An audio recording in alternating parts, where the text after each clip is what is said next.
هون من ناس ناکن هون بخوازن یا نخوازن ام تروریستن د پرگالا جیهانیدا هیزین کو وکی تروریستین ناسکرین جبال نەتەوەین یکبوی و گلین جیهانی پرزیدنه لیبل یک جوان ریخسنا کسو آلیان کو به تروریستین ناسکرین کو به تروریست ناس ناکرن نخوازن تو کارکی لسر خو بکن مالو رواتی به وین نافکرنا خو نادن دنابا ریخستین کردستان و جیهانیدا دبه بتنه پارتیا کارکرین کردستانی به کو دنگی کی بلند مینا دنگی چکین خوین کو بری واددان سنگا پیشمرگه و گلی کردستانی پر به دنگ کو هیزه کی زیده دبیجین ام تروریستن ولی هم بخوازن یا نخوازن و پی باش به یان خراب به ام تروریستن گریارین ما شهاده منه پکه دنهاده بکارین خوین قریج لدیجی گل و حکمت تاکه پارچه کردستان یا آزاد به زلالی جگل جیهانی بگشتی کردستانی به تیبتی دبیجی کو او تروریسته جبر کو لگور همو قانون نام نتوی تقاندنا سیاران شهید خسنا فرمانبرین حکومتی رباندنا زاروکان و کارین تروریستین حسباندن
پکی که با کشتن سر کنسولیس ترکیه لخوارنگی حقوق و شهید خسنا صالح علی خان بر پرس آسایش دری سنوری یه سرزیر لهشتی ماه ده 2020 تقکرن لحیز پیشمرگه این دینارته رواندنا چندین جوان کرد لنافچه این سنوری این حریم کردستانی به هنجتن به اساس و داخواز کرنا پرایان جمالبات وان پیخامت سربست بردان وان جوانانو پاششی به شهید خسنا پیشمرگه و بریندار کرنا دو پیشمرگه ایندن به همو جهانی را راگهان و او نبزابک رزگاری خوازن بلکو او ریخسنه که تروریستن پکیکر ریخسنه که کور رحمه با آلیگیرین خوشی نابه با آوائه که سیستماتیک آلیگیرین خود دو کجاو پیش روان به شهید دده و اعلان کرنو داکو مالبات وان بخوابت بده گریدان و بازار بخوی نوان بکه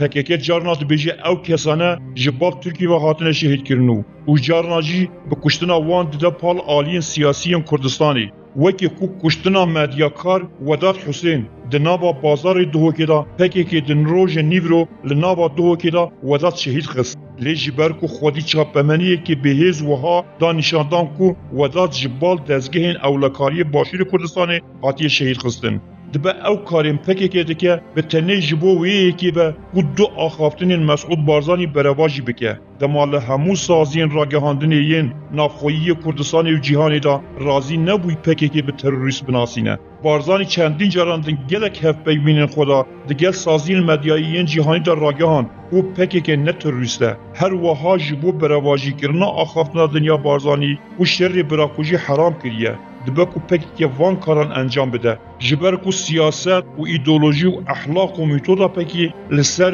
vê birêve diçe. Ev e ku wekî yek ji rayedarên pekê yên bi navê Rêzan Cawîd dibêje her tişta ku Barzanî û malbata wî got hûn berevajî wê bikin. Ew kurdayetî û ew rastî ye. Belê bi rastî jî ehlaq û siyaseta pekekê aha ev e. Pekekê bi kar û kiryarên xwe jî hemû cîhanê re eşkere kir û terorîstin û ew naxwazin navê wan di lîsteya terora Cîhanîda were derxistin. Pekekê bi hemû cîhanê ragihand ve ew ji mîna rêxistina Talîban, Qaîde û Daişê rêxistinekê terorîstiye û tu cudahî di navbera wan da tune. Bi tenê ew yek nebe û ji alî îdeolojî û cudahî û di navbera wan da heye. Pekekê bi karên bi vî awayî ne bi tenê rewatiyê dide êrişên Tirkiye. Belku piştevaniyê ji axaftinên rayedarê Tirkiye bi giştî Erdogan û bi taybetî dike. Dema ku jî cîhanê re dibêjin em bi rêxistinekê terorîsta di şer dane. Bi vê yekê ne bi tenê êrişa Tirkiye li ser Rojava û reva dike. Belku êrişa li ser başûr jî û demekê hatiye ragirtin